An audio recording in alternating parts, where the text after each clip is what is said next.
Questão 47.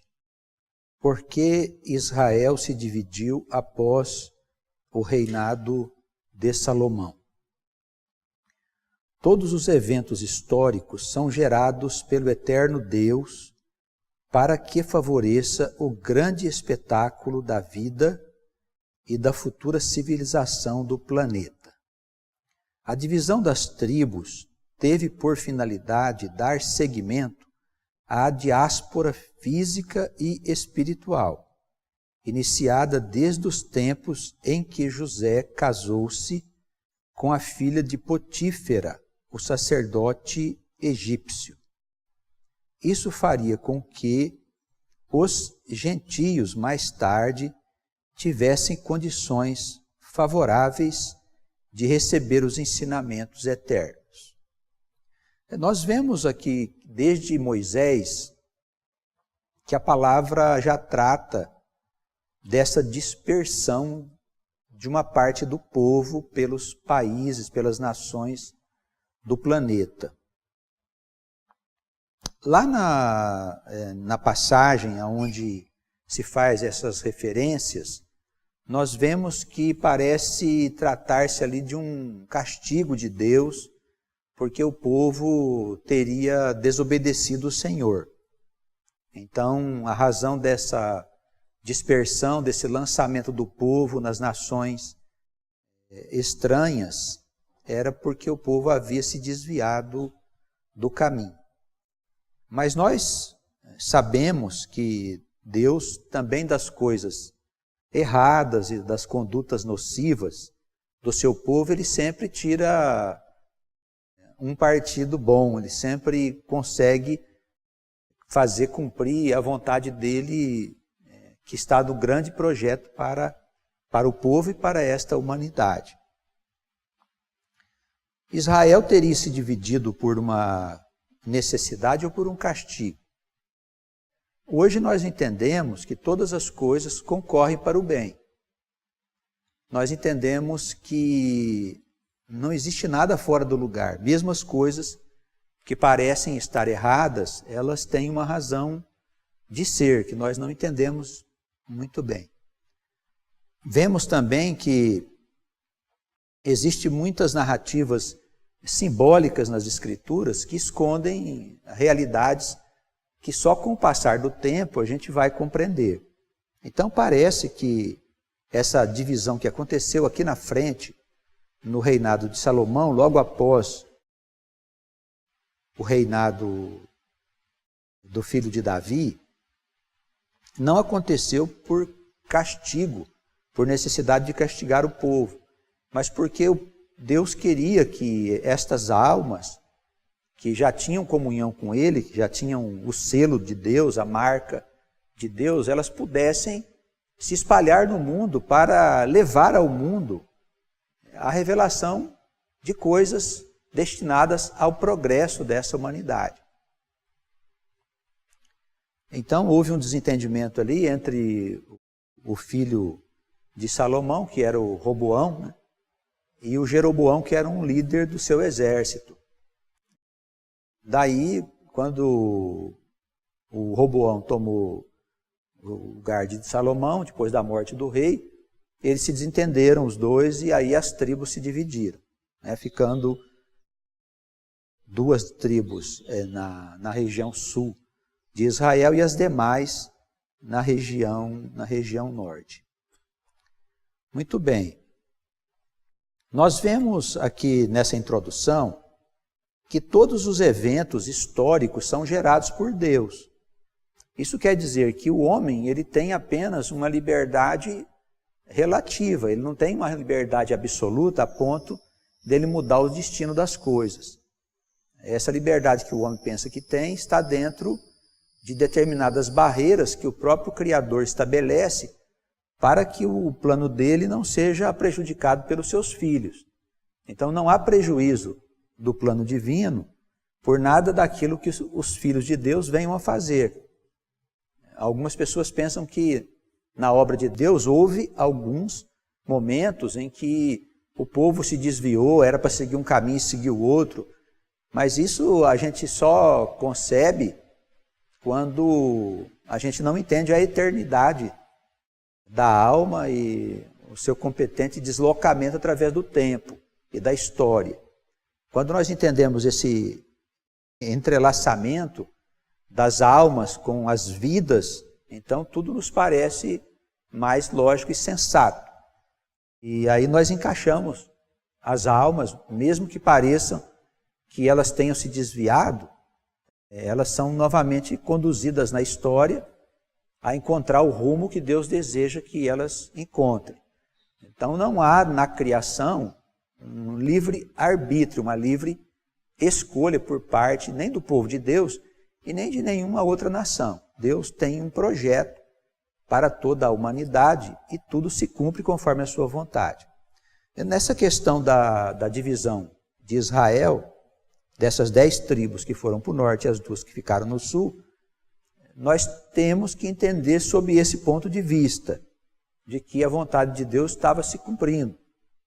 Mais tarde, as tribos do norte caíram também sob a escravidão, e aquela região da Samaria, eles foram espalhados por outras nações. Isso fez com que houvesse o que nós chamamos aqui de uma diáspora de natureza física e espiritual. Por que física e espiritual? Física, porque esse espalhamento, essa mistura das tribos com outras nações fez com que nascessem famílias descendentes dos judeus puros, né, vamos dizer assim. E essas famílias foram se multiplicando e se espalhando pelo mundo, por outras nações, com descendências em todos os lugares.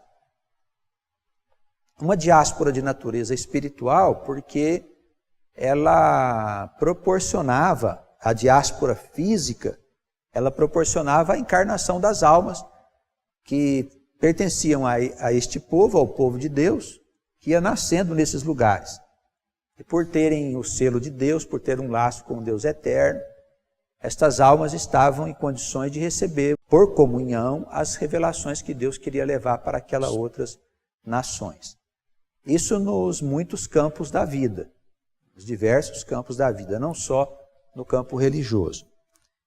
A diáspora, esse espalhamento dos judeus, essa mistura dessas tribos com outras raças, elas já tinham um precedente, né? Quando José esteve no Egito, ele casou-se com a filha do sacerdote Potífera, dando origem a pessoas que já não tinham aquela pureza da raça original, começando já uma mistura naquele tempo. Então tudo tinha uma razão de ser, né?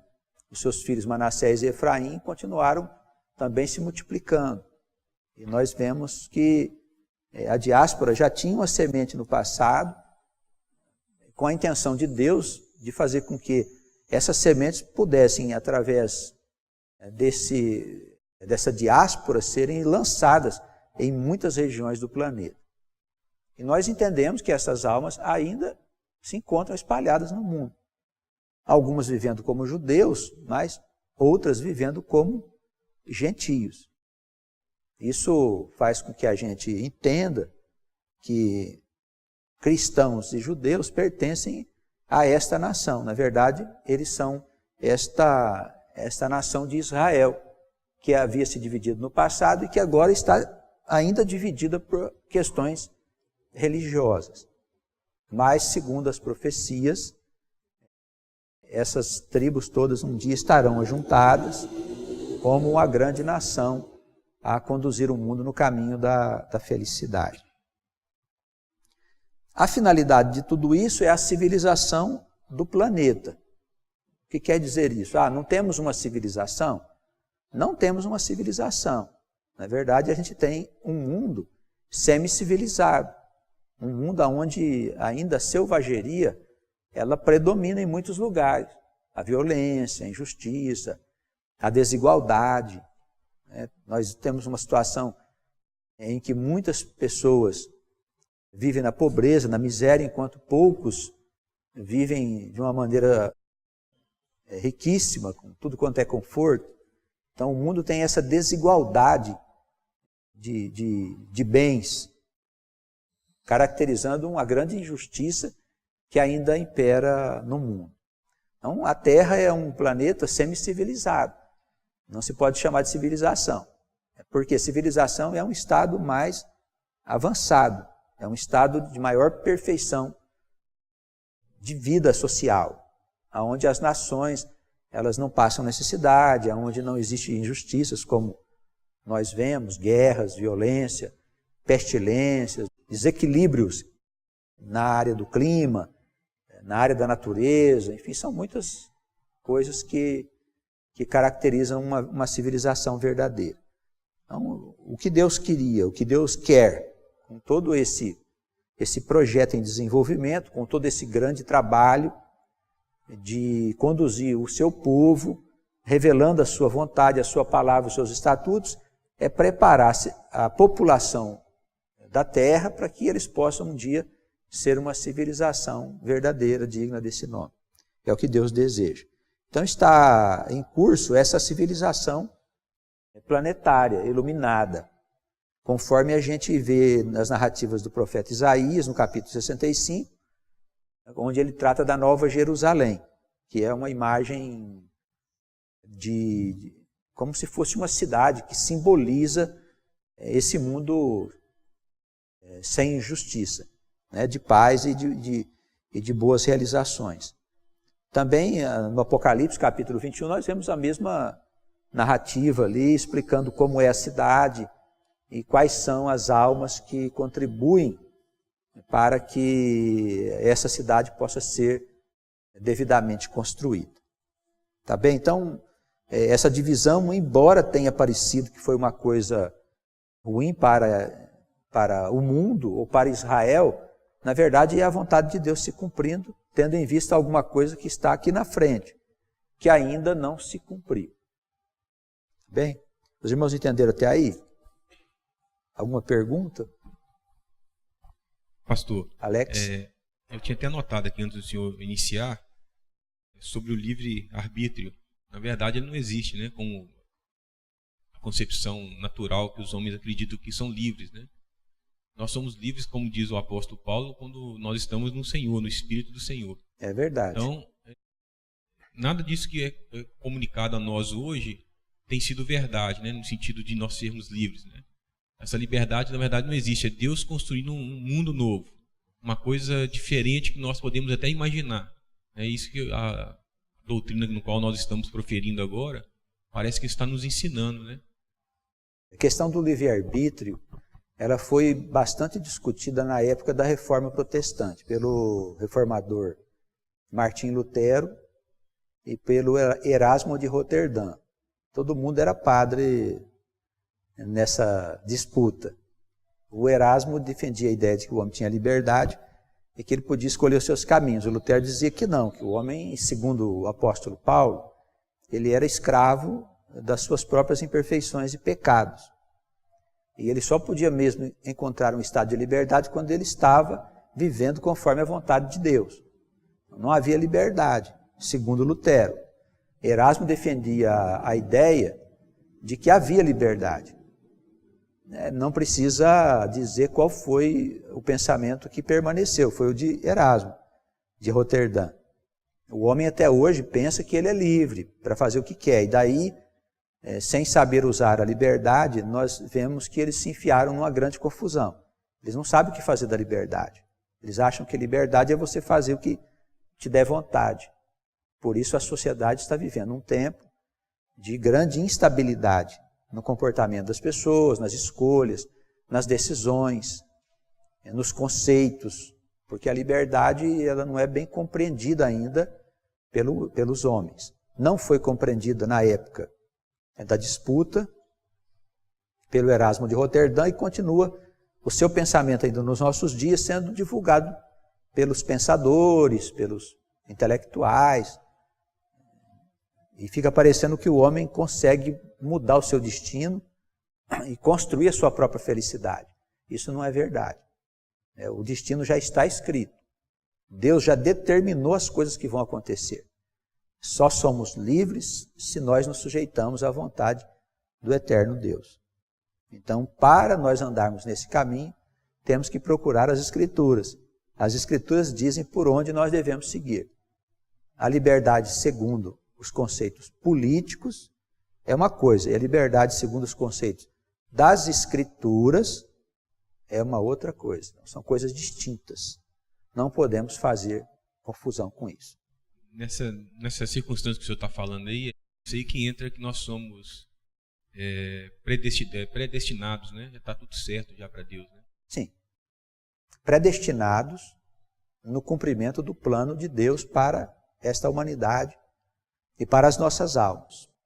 Não se trata de uma predestinação conforme o conceito da teologia evangélica, que entende que Deus criou homens para o bem e homens para o mal. Então, quem teria sido criado para o bem eram os predestinados para serem salvos, e outros já predestinados para serem condenados.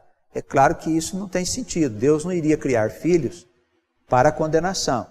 Se há algum sentido nas Escrituras que pode dar entendimento para esse lado, com certeza nós ainda não entendemos muito bem o que está escrito lá. Porque Deus é perfeito na sua justiça e nas suas obras. Ele não iria fazer um filho para ser condenado eternamente nos infernos. Então nós precisamos saber direitinho o que é predestinação. A predestinação que nós ensinamos é que se cumpre a vontade de Deus para todos os seus filhos. É diferente da predestinação que diz que tem alguns escolhidos e outros não. Essa predestinação não é verdadeira. Tá bem? Aqui no finalzinho do primeiro parágrafo, encontramos a seguinte afirmativa: isso faria com que os gentios mais tarde tivessem condições favoráveis de receber os ensinamentos. Então, o que é que faria com que os gentios mais tarde tivessem condições para receber os ensinamentos? A diáspora, o espalhamento das almas. Na medida em que as almas foram se misturando e gerando corpos com uma influência da genética dos judeus, também aqueles corpos eram mais favoráveis para receber almas pertencentes ao povo de Deus. Almas em condições de entender aquilo que Deus quer revelar. Porque quando a alma é muito primitiva, muito bruta, e pertence a um ramo da origem da humanidade, que não tem ligação com esse ramo, que nós chamamos o povo de Deus, essas almas têm uma certa dificuldade para entender as coisas do Senhor, porque elas são almas mais novas. Em que sentido? Não é que foram criadas depois, são almas que viveram menos tempo do que as outras. As outras já são mais experimentadas, e por isso elas entendem melhor qual é a vontade de Deus. Tá bem? Por isso teve que ter essa diáspora, esse espalhamento. Vamos aqui para o segundo parágrafo. As nações gentias foram influenciadas pela presença dessas almas que, por propósito divino, foram dispersas no planeta. Elas impulsionaram o desenvolvimento nos diversos setores da vida humana. Nascidas no seio da igreja, combateram falsas doutrinas, contribuíram para o progresso geral dos povos e das sociedades. A divisão das tribos obedeceu ao planejamento de Deus, tendo em vista o progresso e a unidade em tempos futuros. Então, a divisão das tribos é algo momentâneo. Embora tenha passado bastante tempo, talvez quase 3.000 anos, né, tenha se passado, para Deus isso não é nada. O tempo para Deus é diferente do tempo para nós. Enquanto durante 3.000 anos se desenvolve toda uma história, o plano de Deus está se cumprindo no meio daquela história e ainda vai se cumprir. Porque está em vista ainda a libertação desta humanidade, deste mundo, do seu jugo de escravidão. Porque o mundo ainda é escravo do pecado. Ele é escravo da liberdade que ele pensa ter. E quem se guia por essa liberdade acaba arrumando uma grande confusão para a sua vida. E esse mundo está arrumando uma grande confusão porque não sabe direito o que é liberdade. Nós vemos frequentemente os juízes, eles se debaterem aí nos tribunais quanto às questões relacionadas com a liberdade. A mulher, por exemplo, quer abortar o seu filho, quer ter direito de se livrar de uma gravidez que ela considera indesejável, seja por que razão for. Ela diz, o corpo é meu e eu quero ter liberdade para fazer dele o que eu quero. Se a vida fosse mesmo somente o seu aspecto material, se ela se constituísse, se a vida se constituísse apenas do aspecto material, visível, então as pessoas poderiam fazer mesmo qualquer coisa. Não haveria por que haver conceitos morais. Não é mesmo? Poderia viver de qualquer jeito. Mas o que faz diferença na maneira como nós vemos a liberdade é as revelações de Deus a respeito da natureza do homem, mostrando que o homem é, acima de tudo, uma alma que vive. Uma alma que vive aqui, nesse lugar, que vive aqui na terra, com uma missão, com um planejamento, com algo ainda a ser realizado que o homem não entendeu bem.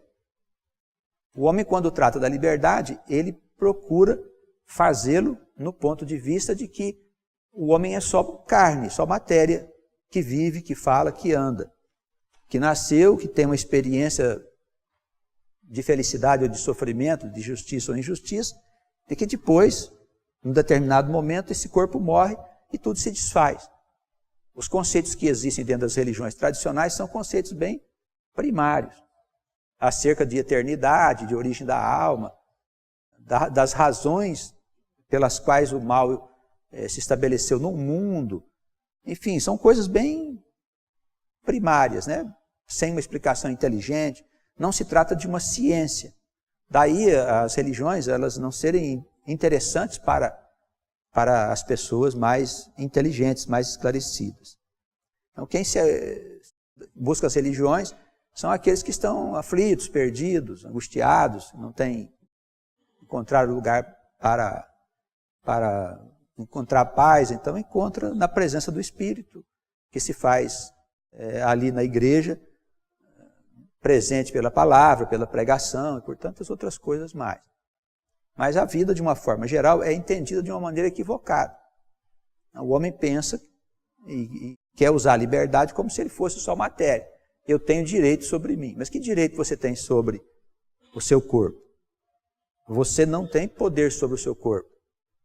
Então você não tem direito sobre ele. Quem tem direito sobre o seu corpo? O Criador, aquele que criou o seu corpo, que é Deus, que criou todos os corpos.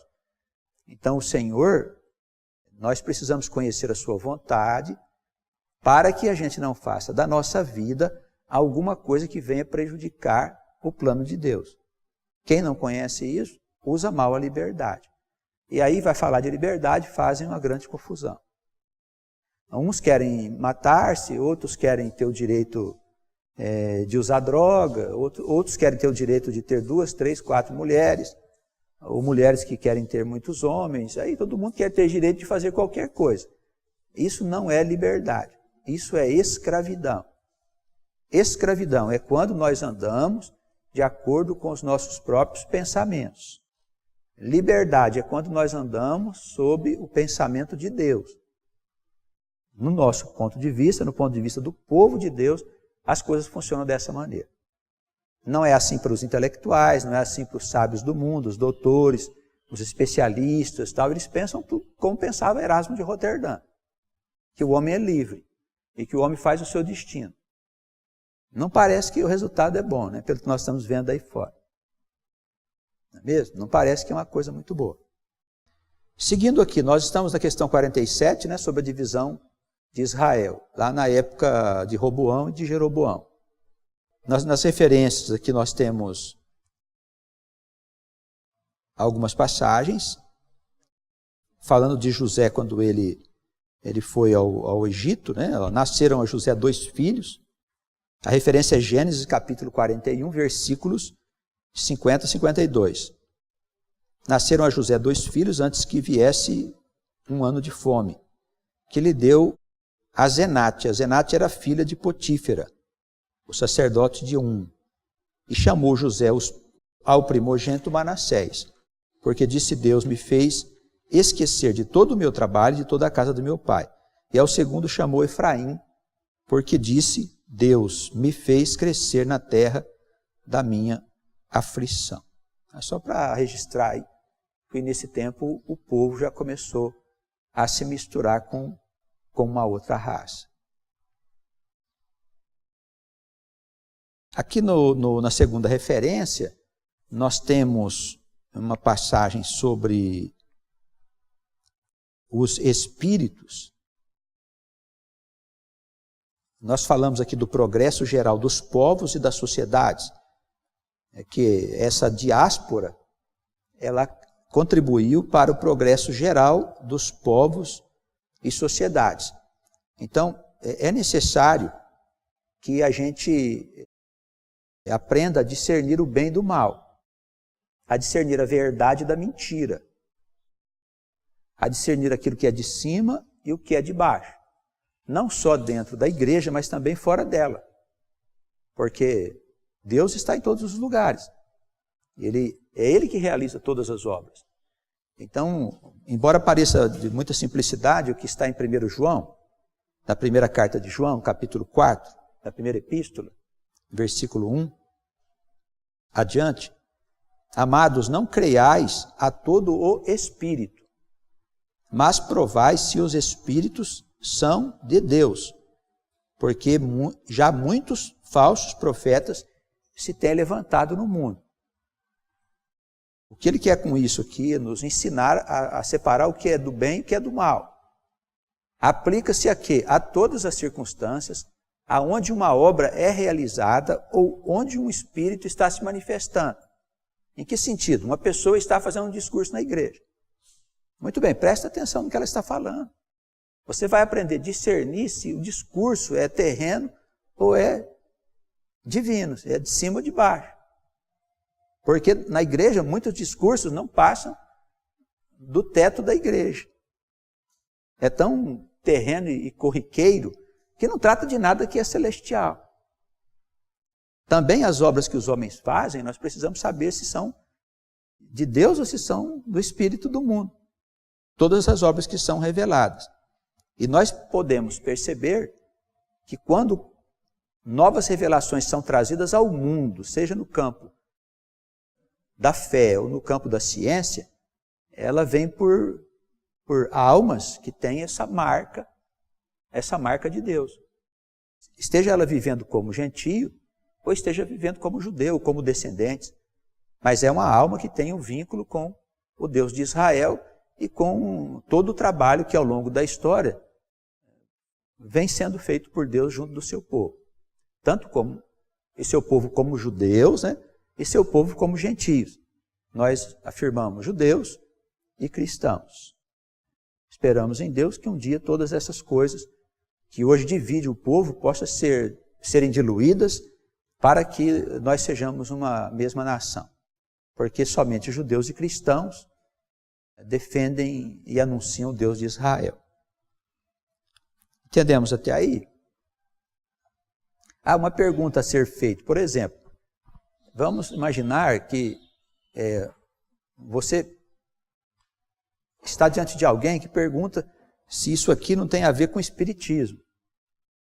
Manifestação de espíritos. Também tem. Por quê? Manifestação de espíritos, o que é? É manifestação de algum tipo de pensamento. Seja através de alguém que se diz médium, ou sensitivo, ou que tem dom, ou que é profeta. É o espírito que fala pela boca dele. Então você discerne se é de Deus ou se não é. Presta atenção no que ele fala.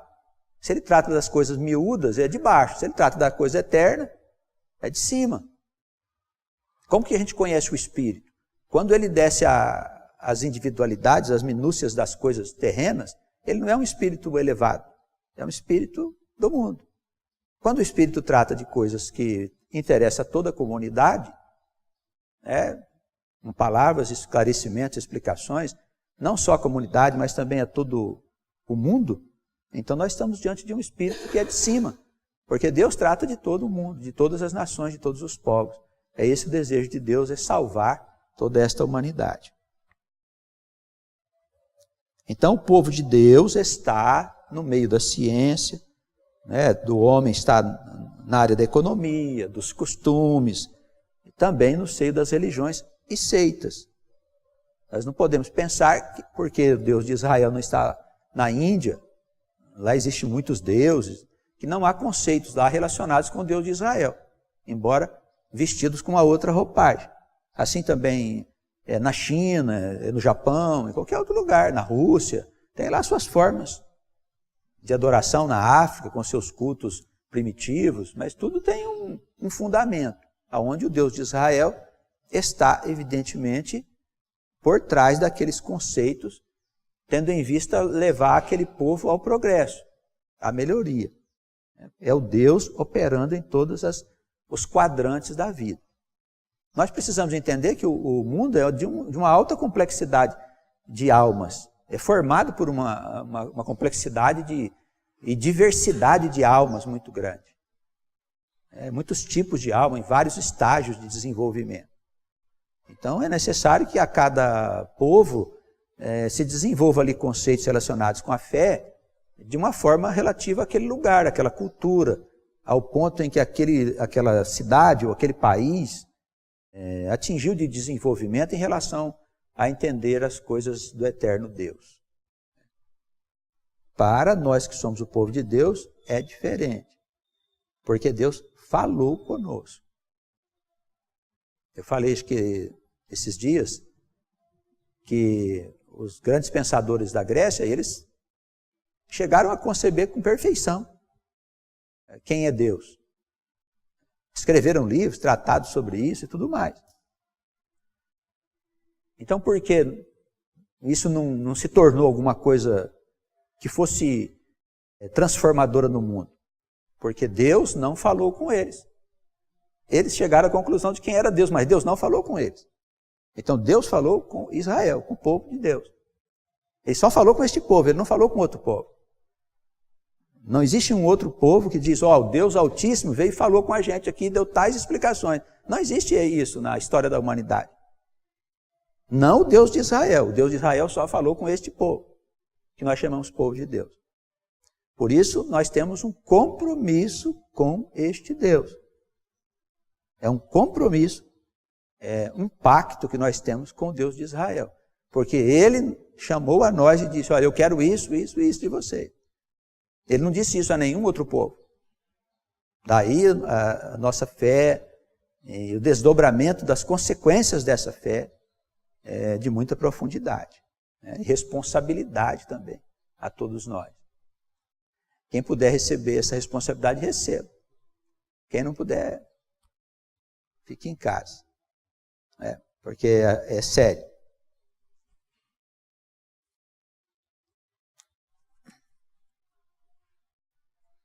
Na outra página, aqui na terceira referência,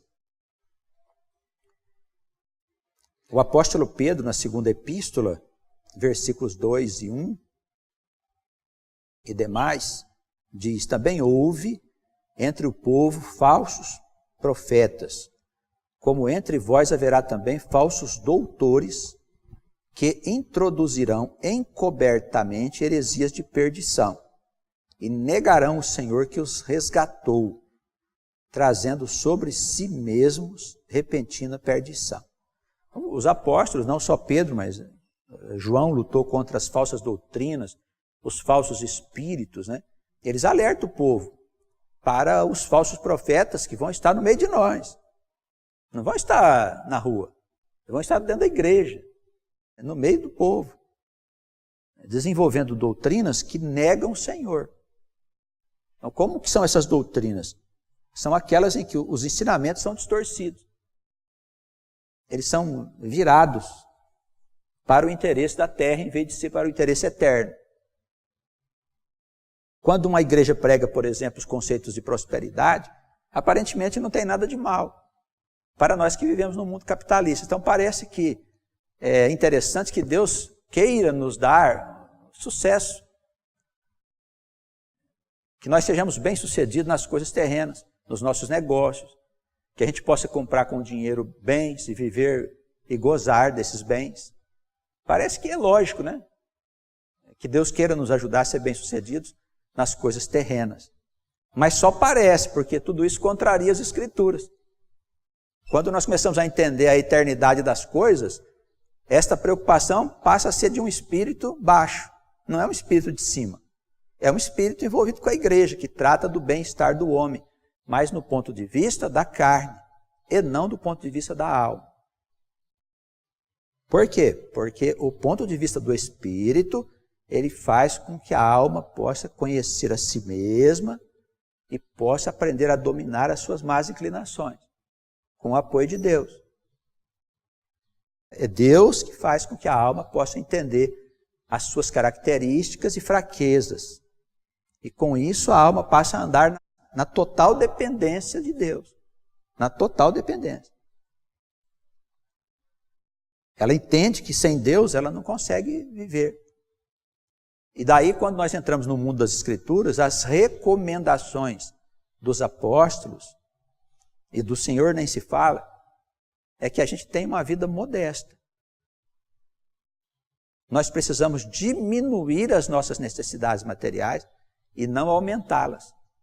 Qual a dificuldade? Vivemos num lugar onde somos estimulados a aumentar as nossas necessidades materiais para consumir os bens que são produzidos pela sociedade, porque ela vive disso. Então, este mundo está orientado por um caminho que não é muito bom, no ponto de vista de Deus. Vai dar problema, nós sabemos, né? Porque quem anda nesse caminho acaba encontrando dificuldades. Mas o Espírito que está falando desse bem-estar, dessa prosperidade, não é espírito de cima. No ponto de vista humano e da existência única, pode ser. Mas se nós somos eternos, como tudo indica que somos deuses, aí está tudo errado. Os interesses de Deus são outros. Porque os bens são de Deus, não são nossos. Então jamais nós poderíamos pensar em construir uma civilização onde as pessoas fossem donas de alguns bens. Porque ela não pertence a nós, pertence ao Criador.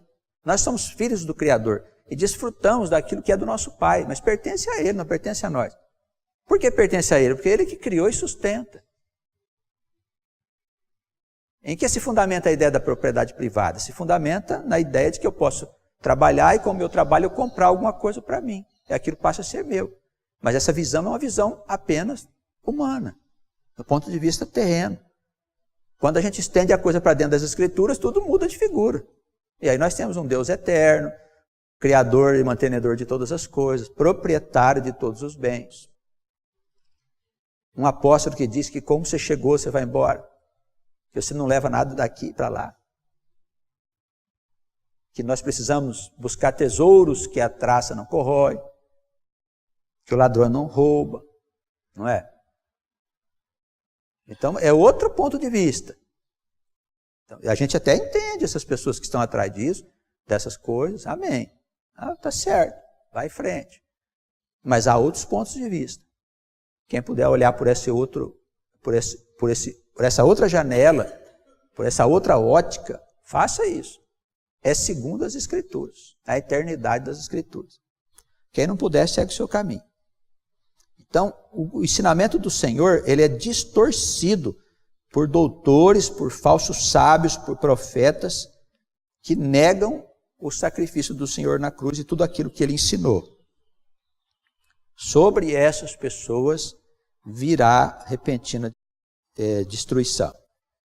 Como te roguei, uma passagem de 1 Timóteo, quando parti para a Macedônia, que ficasses em Éfeso, para advertires a alguns que não ensinem outra doutrina, nem se deem a fábulas ou a genealogias intermináveis, que mais produzem questões do que edificação de Deus, que consiste na fé.